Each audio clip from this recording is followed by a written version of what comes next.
Screen तो दिखाओ मोर. Yes, sir. We'll discuss few sections in Trade Union Act. Those are the things you may have to remember. Trade Union Act.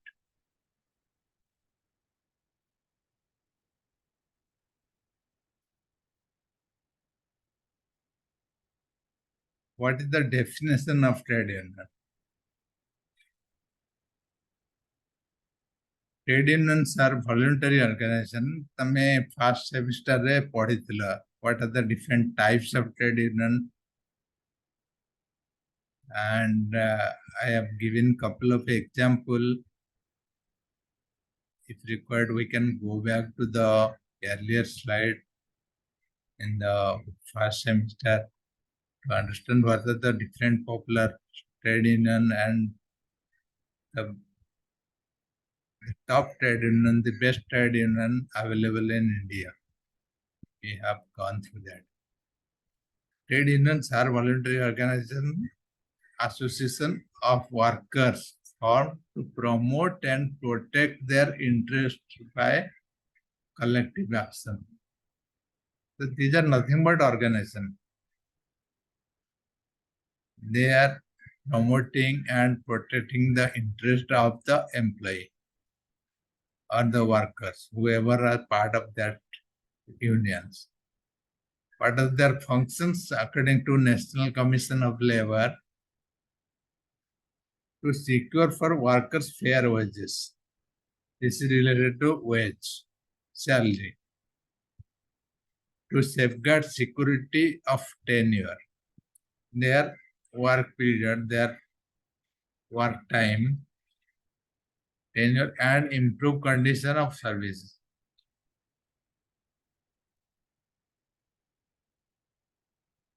Different service aspect, their facilities, benefits, their retirement age, their working. So they work on many things on their service condition. To improve opportunities for promotion and training.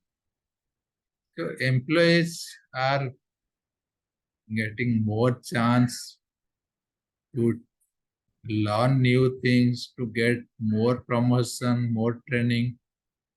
How they will get all these things? Their union will help them to learn. Suppose you are working in an organization, you have a different goal, different aspiration to learn new things, to study more. And your employer or a union or your organization is helping you to get that. Putting you in different sections, so that you can learn more from the work and giving you a chance to learn, study more. So these are the function of trade union, to provide for educational, cultural, and recreational facility. So trade unions are always helping people to provide them different facilities related to culture, education, recreation. Recreation means, suppose your union, you have leave, you don't have more leave, you don't have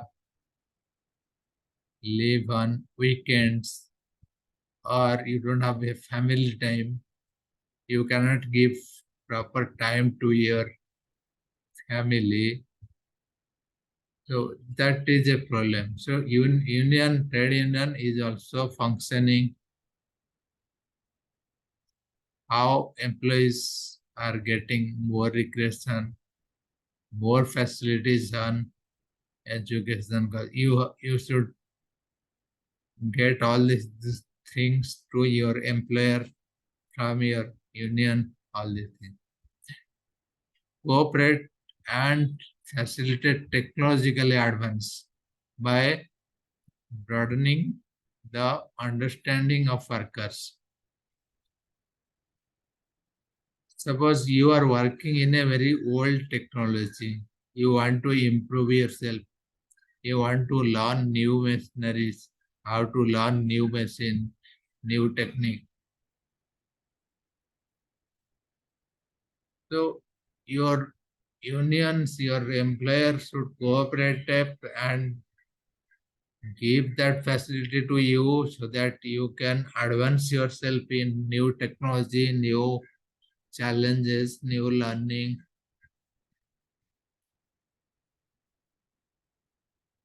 Suppose today you are producing 10 units. You know very well, suppose you have one good machinery, advanced machinery, so you can produce 20 units. So your productivity will more. So in that case, your employer, your union should give that facility to you so that you can advance your productivity, you can broaden your productivity.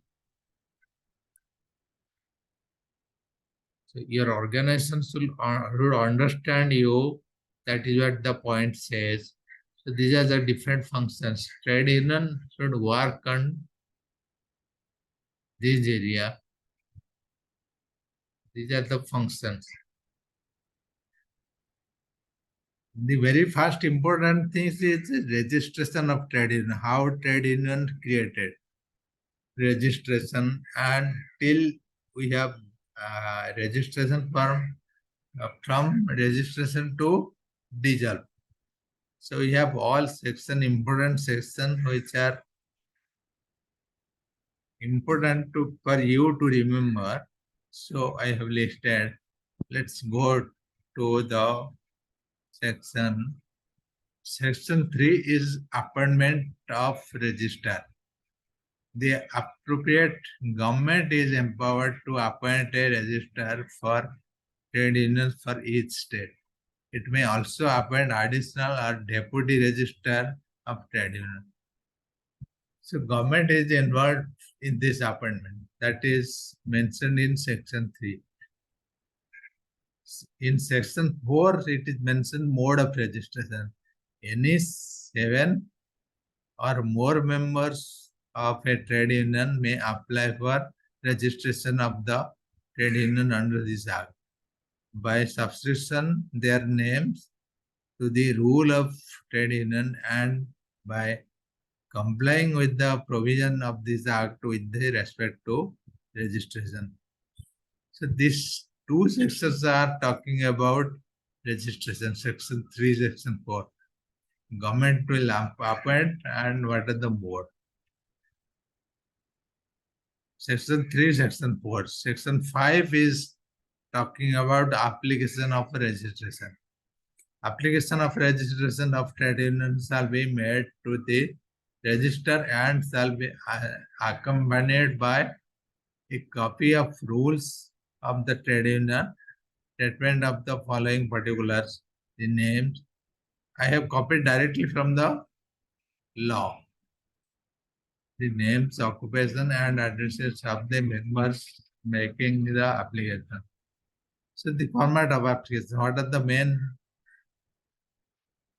input in the application? The name of the trade union and the address of its head office. Where a trade union has been in existence for more than 1 year or before, the making of an application for its registration is needs to the submit a statement of the assets and liabilities held by it.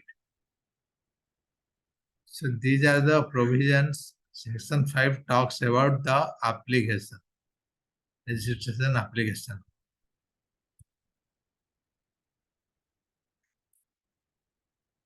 Then section C, a trade union shall not be entitled to registration under this act unless its executive body is constituted in accordance with the provisions of this act and its rules provided for the following.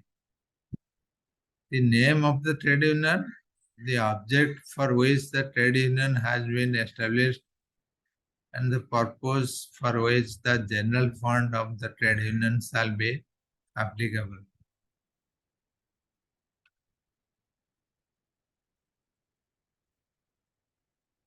You read the first sentence. The trade union shall not be entitled to registration under this act unless its executive body is constituted in accordance with the provisions of this act and its rules provided the following.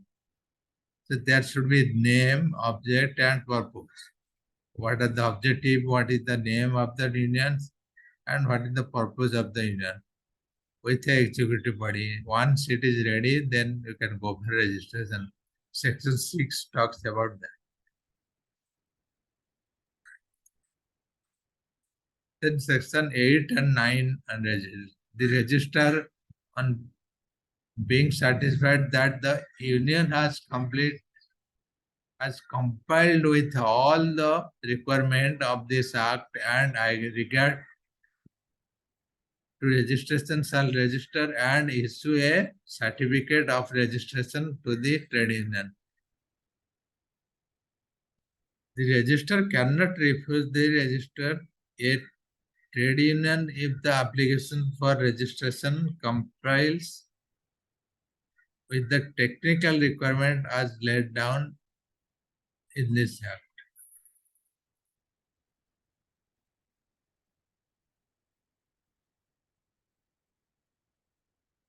So these are the registration obligation, registration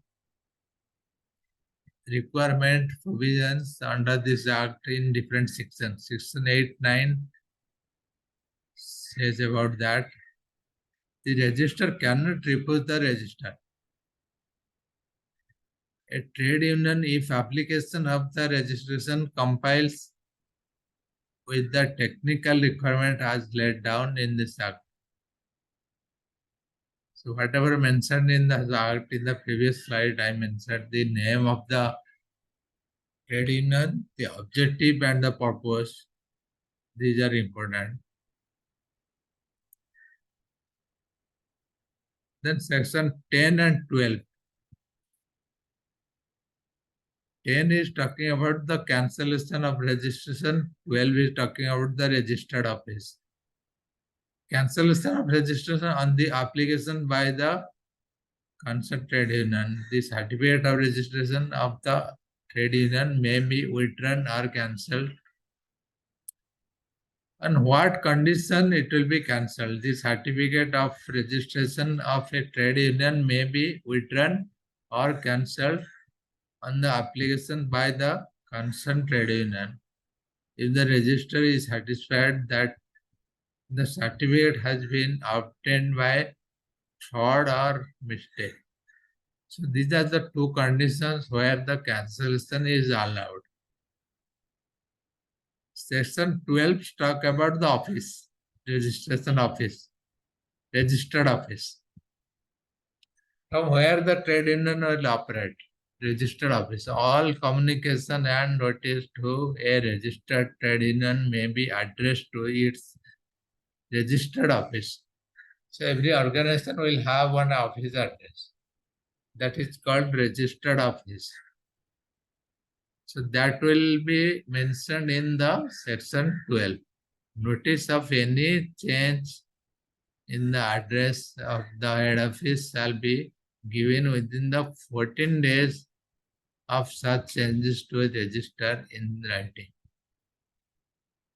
So one union is mentioning its address, any change in that address, how it will be communicated, how it will be implemented is mentioned in section 12 of this act.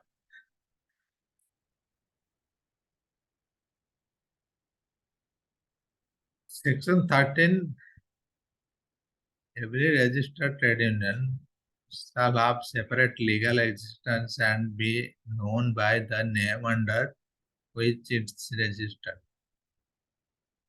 Any trade union has their legal practice, legal support they'll have separate legal existence. That means they will have inbuilt legal harm or lawyers within it to address few legal concerns.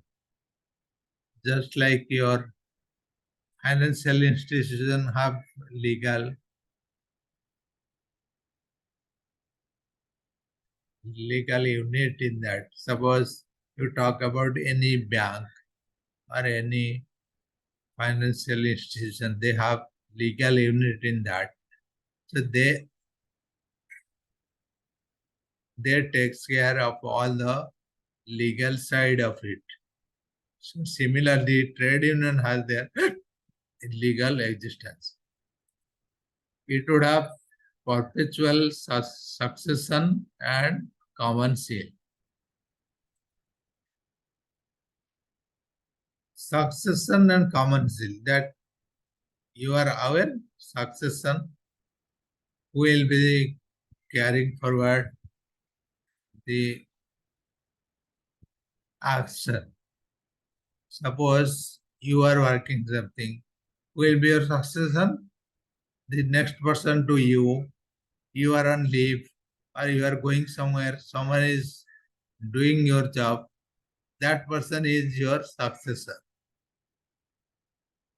So that person is representing you when you are not working or when you are absent. So when you leave, that person can take your work. So that is called succession.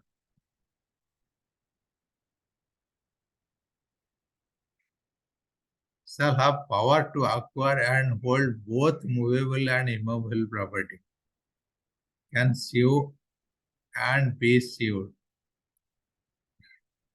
So these are mentioned in section 13.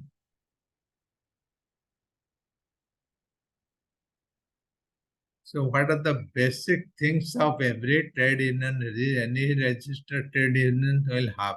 So these are mentioned in section 13.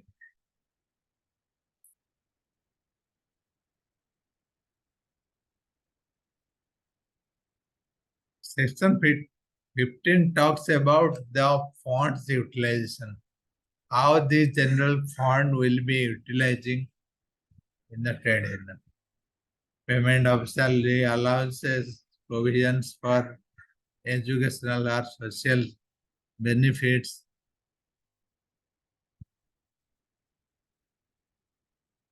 upkeep the periodical published or by purpose of discussing questions affecting employers and or workmen.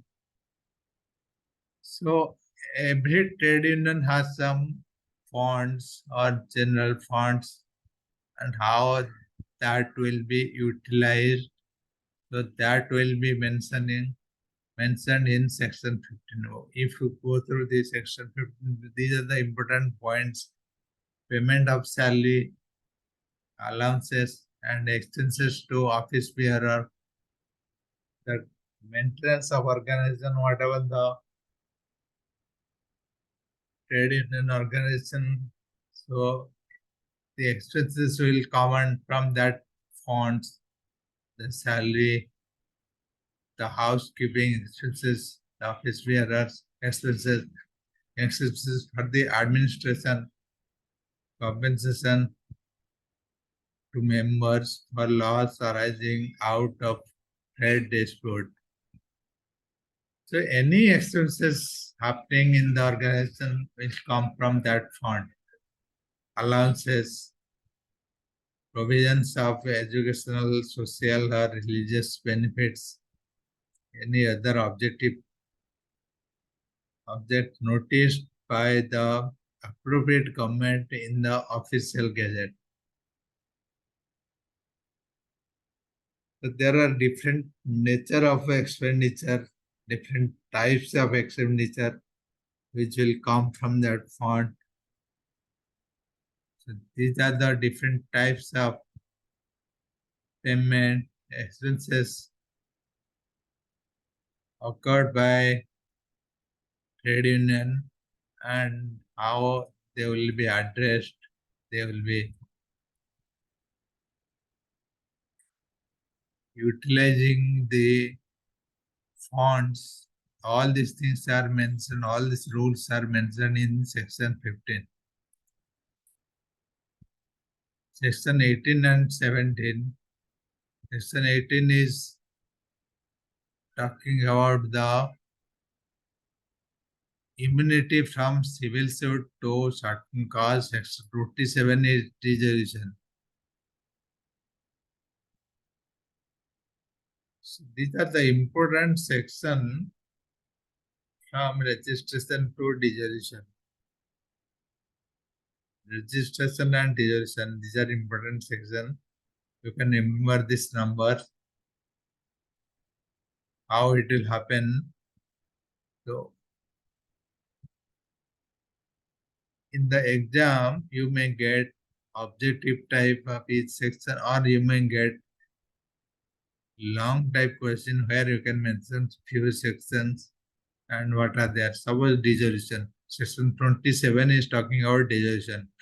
When a registered trade union is dissolved, notice for the dissolution signed by 7 members and by secretary of the trade union shall within 14 days of the dissolution be sent to the register. So what is the rule of dissolution? You can mention, you can write down.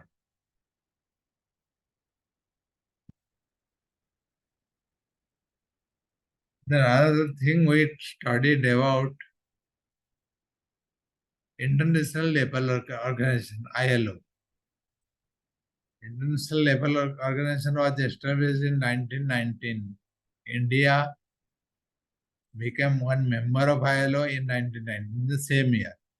ILO considers the labor peace essential for universal prosperity. ILO is a tri-party. This thing we studied in semester 1. Tri-party means there are 3 parties involved. Workers, members, and government. Government, workers, and the employer. Suppose you talk about any organization, the employer, whoever is the owner, whoever is the recruiter, ମାଲିକ ଯିଏ, ସିଏ ଗୋଟେ party, ଯିଏ କାମ କରୁଛନ୍ତି worker, workmen, employees, the another party, second party, and whoever involved, government, is also a third party. So there are 3 parties involved. So whatever discussion happening in UN, so all the 3 parties going to present. We discussed little bit in the first semester UN. We have one slide to understand what is the role of UN in industrial relations. So the last 2 slides is talking about that. International Labour Organization. What are the convention? Its objective. To promote its objective, ILO has formed time to time pass certain conventions, agreement between the member states. So this is a combination of all countries. So India is a member state. So who is a member state? Whoever are part of that International Labour Organization is a member state. So what are the convention is one slide. Freedom of association of protection, abolition of forced labor, equal remuneration, elimination of discrimination, minimum wage. So there are different years when these conventions came into discussion. 1919 we said this is formed, then 1957, 51, 48, 1973. So on different years, different conventions came from different member state. So they talk about that, then discuss that, then they approve. Another thing we'll discuss about the roles of ILO in promoting industrialization. What ILO does to promote the relations between employees and employer, promoting international labor standard, different working conditions, and enhance labor productivity. So ILO is focusing on labor standard. If they are improving and working on labor standard is ultimately giving facilities to the laborers, work their working condition, their productivity, how they will work in a better environment, better work culture, better technology, how they will learn. So ILO is promoting that. The second thing is promoting freedom, equity, security, and dignity. So each employee will feel like they are dignified, they are asked for everything. So ILO is making steps, making effort to promote this kind of activity. ILO is providing a platform for international dialogues. That means, suppose you have some problem, you can talk to a person or in an international platform, international crowd, international people, you can talk that problem. So ILO is providing their platform. It generates a worldwide public awareness of event. So you should talk about your problem in front of the world. Effort towards prohibition of child labor worldwide. Child labor is one problem which you can talk about. Protecting the rights of migrant workers. Migrant worker means suppose workers working in one department and migrating to other department or other country. In our state, suppose କିଛି ଲୋକ ଆମେ ଓଡ଼ିଶାରେ କାମ ପାଉନାହାନ୍ତି ଆଉ ଗୋଟେ ଷ୍ଟେଟକୁ ଯାଉଛନ୍ତି କିମ୍ବା ଇଣ୍ଡିଆରେ କାମ ପାଉନାହାନ୍ତି ଗଲ୍ଫ କଣ୍ଟ୍ରିକୁ ଯାଉଛନ୍ତି. These are migrant labor. ତମେ ଦେଖିବ ବାହାର କଣ୍ଟ୍ରିରେ ବହୁତ ଲୋକ ଅଛନ୍ତି, ବହୁତ କାମ କରୁଛନ୍ତି because they don't have equivalent work or equal work in our country. So they are going to search for a job. So Labor Organization ILO is working to minimize that, protecting, promoting health, safety, welfare, social security, effort towards workers, skills, enhancement, training. So these are the points the ILO is actually considering and promoting and protecting. So if we talk about their meeting, the discussion, their steps, they are always talking about how to promote the employees, how to give more facilities to the employees and enhance their skill. So these are the main role of ILO in industrial relations. This is one important slide.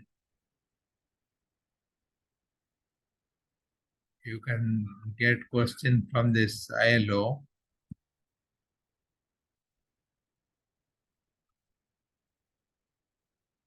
We'll take one more day on this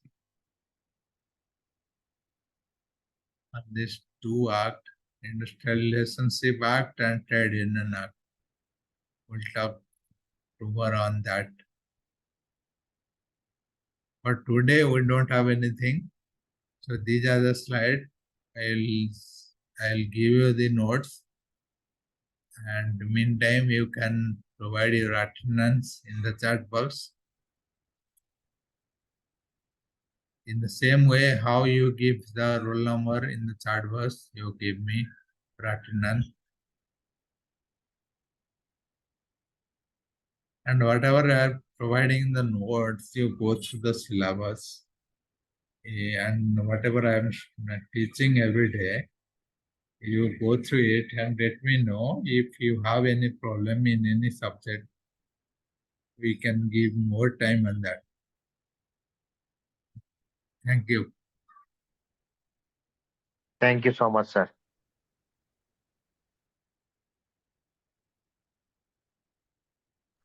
Thank you, sir.